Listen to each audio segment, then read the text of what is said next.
Hi, welcome. I'm Caelan, and today we'll be exploring CYP3A4 polymorphisms in drug metabolism. I'd also like to say this project would have not been possible without the invaluable support of Dr. Jennifer Irvin. Today we'll explore how single nucleotide polymorphisms in CYP3A, as depicted in the image here, alter the metabolism of both anesthetic and steroid drugs, and how those altered pathways play out across hepatic, endocrine, and ocular physiology.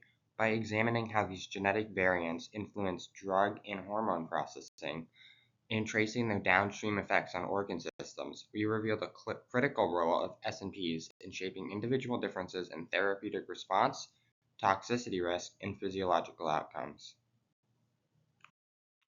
Cytochrome P450s are a family of heme-containing enzymes that use oxygen to chemically modify xenobiotics, which are foreign substances, and drugs, making them easier for the body to clear. Six key P450s, most notably 3A4, carry out about 90% of all drug metabolism, which dictates a medication's effectiveness, duration, and potential interactions.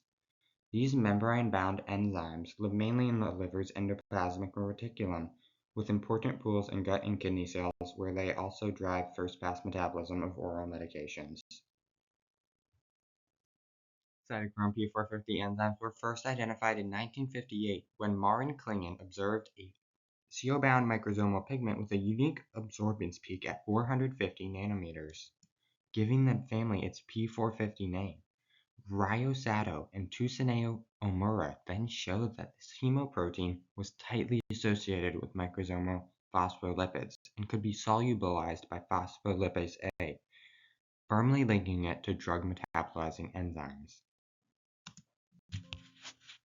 Subsequent studies by Cooper Rosenthal and Estepret connected the P450 sorapran to hydroxylation activity in adrenal microsomes, cementing its role in steroid and xenobiotic metabolism. Today we recognize P450s as key players in drug clearance, whose activity can be up or down regulated through induction and inhibition, and whose genetic variation underlies inter-individual differences in drug response.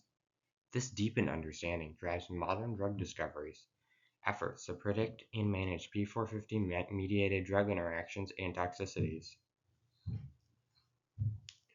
Depicted here are factors involved in drug metabolism and toxicity, which include enzyme inhibition, enzyme induction, and pharmacogenetics.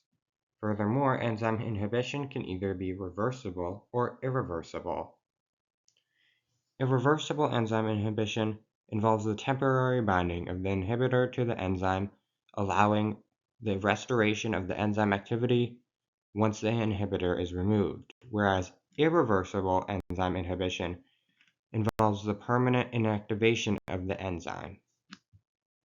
CYP3A4, part of the cytochrome P450 superfamily, is one of four enzymes at the CYP3A locus, alongside CYP3A5, 3A7, and 3A43, that metabolize a wide range of endogenous and pharmaceutical compounds. Their broad substrate specificity and flexible active sites enable diverse drug interactions. While 3A4 and 3A5 show overlapping functions, they differ in expression. 3A4 dominates the adult liver, 3A5 in extrahepatic tissues, and 3A7 in the fetal liver. As the most prevalent hepatic isoform, CYP3A4 plays a central role in drug metabolism, underscoring the clinical impact of CYP3A variability. This slide illustrates the polymorphic variations in CYP3A4 and 3A5 genes on chromosome 7, highlighting key single nucleotide polymorphisms that influence drug metabolism and individual therapeutic responses. CYP3A4 also has major implications in hepatic systems as well. Fentanyl is a strong painkiller used in surgeries and medical care, but it's also known for its high risk of overdose. This enzyme, CYP3A4 found in the liver, helps break fentanyl down into a safer form called norfentanyl. If someone has genetic variation in CYP3A4, it can change how quickly or effectively their body processes fentanyl. That's where pharmacokinetics comes in. It helps measure things like how long the drug stays in the blood and how fast it's cleared. By combining these measurements with genetic information, providers can personalize treatments to make them safer and more effective. Genetic variants in CYP3A4 significantly influence how individuals metabolize fentanyl, with reduced function alleles like CYP3A4 3, 20, and 22, leading to slower clearance and higher drug exposure. Interestingly, the CYP3A4 1G variant, common in certain Asian populations, shows faster metabolism in vitro but slower clearance in vivo, aka living systems, meaning carriers often require lower doses for effective analgesia, also known as pain relief.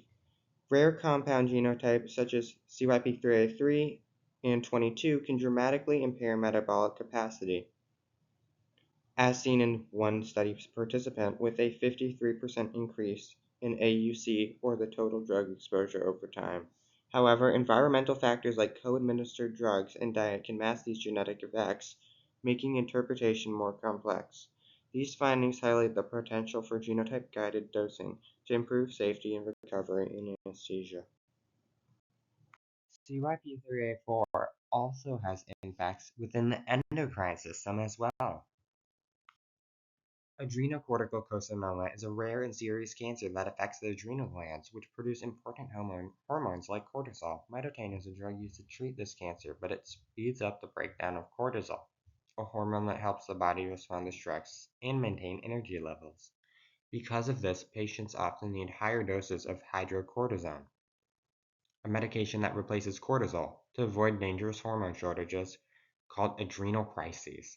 Researchers studied urine samples to track how steroid hormones were processed during treatment, using techniques like gas chromatography and mass spectrometry, tools that help identify and measure chemicals in the body. They also found that mitotane blocks an enzyme called 5-alpha reductase type 1, which may reduce symptoms in patients whose tumors produce too many male hormones. Depicted here is the catalysis of mitotane within P450. Firstly, mitotane slips into cytochrome P450's active site, positioning itself around the enzyme's heme center. Electrons from NADPH help the enzyme activate oxygen, generating a highly reactive oxygen species known as compound 1 or iron 2 oxide. Compound 1 transfers one of its oxygen atoms to mitotane, producing a hydroxylated metabolite that the body can more readily process, seen here. The hydroxylated drug then exits the active site. The water molecule, also depicted here, is released, and the heme iron resets to its resting state for the next catalysis cycle. Mitotane is a medicine used to treat a rare type of cancer called adrenocorticocarcinoma. When people take mitotane, it makes an enzyme called CYP3A4 work much faster, up to 10 times more than normal. This causes the body to break down cortisol, a stress hormone, much quicker. Mitotane also blocks another enzyme called 5-alpha reductase, which normally helps turn steroids into their active or inactive forms. Because of this, hormone levels like androgens and mineralocorticoids can get out of balance. These changes happen rapidly within the first month or two, and can last even after mitotane levels go down. To stay safe, patients often need to take double the usual amount of hydrocortisone, about 40 to 50 milligrams per day, to avoid serious problems like adrenal crises. Since people have different enzyme activity based on their genes, using genetic information alongside urine tests can help adjust hormone treatments to each individual. We'll also be investigating impacts on the ocular system, bridging the connection between CYP3A4 and steroid-induced ocular hypertension. Steroid-induced ocular hypertension, or SIOH, has been linked to genetic differences in CYP3A4 enzyme activity, which affects how steroids are metabolized in the body. Patients with poor or intermediate CYP3A4 metabolizer phenotypes may be at higher risk for increased intraocular pressure, especially when steroids are applied near the eye. This highlights the importance of considering both genetic testing and steroid delivery route when assessing glaucoma risk.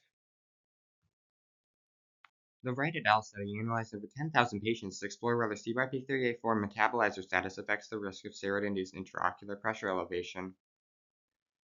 The CYP3A4 metabolizer phenotype distribution is characterized as depicted here. Patients with reduced CYP3A4 function had a higher rate of IOP response compared to matched controls, suggesting a genetic link to steroid-induced intraocular hypertension risk.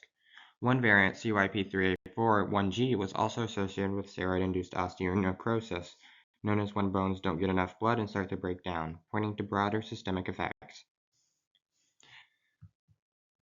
This figure highlights 59% of patients with CYP3A4 decreased metabolizer phenotype experienced a steroid-induced IOP response compared to just 23% of matched controls. This means patients with reduced CYP3A4 phenotypes are about 2.6 times more likely to develop steroid-induced IOP elevation than matched controls. We'll also be investigating the evolving role of CYP3A4 enzymes in precision medicine and drug development. Today, we're seeing a major shift in how we approach personalized medicine, especially when it comes to drug metabolism and treatment planning. Genetic variants like those in CYP3A4 don't act in isolation. They're influenced by environmental factors such as diet, co-medications, and lifestyle. With AI-driven, multi-omic pharmacogenetic tools now integrated into electronic health records, we can interpret these variants in real time and adjust dosing strategies accordingly. For example, models like the IOP spike predictor combine genetic predisposition with drug properties to create personalized monitoring timelines.